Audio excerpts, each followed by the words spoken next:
Guys, ito na yung ating soup. Pork and watercress with dark gizzard. Hi guys! Today gawa tayo ng soup. We have pork, ground dates or sweet dates together, and duck gizzard. Lagyan natin dyan. And we have sweet and bitter almond. Lagyan natin dyan together. Yan.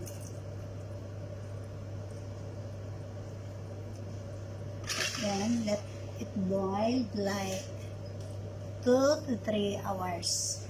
Pagaramin natin siya. Guys, naka 2.5 hours na tayo sa ating soup. Kaya ilagay natin na yung ating corn.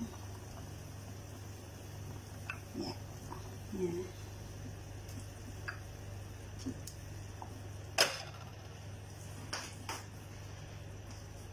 And also, ilagay na natin ang ating watercress. Yeah.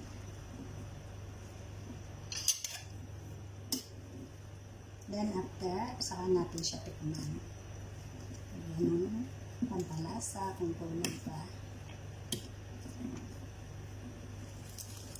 Lagyan natin ng maraming gulay.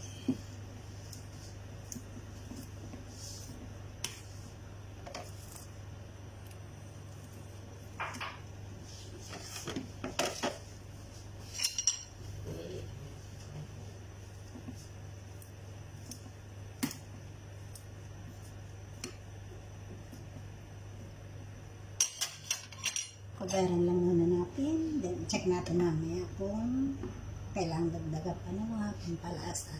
Actually, enough na to pag naluto yung gulay niya. Almost 3 hours na siyang nakakulo. Guys, check natin. Oh. Ito na siya. Guys, luto na to. Tikman na lang natin.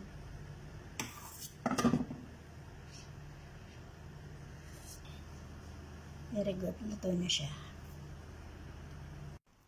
Guys, ito na yung ating soup. Pork and watercress with dark gizzard. Yan, masarap yan.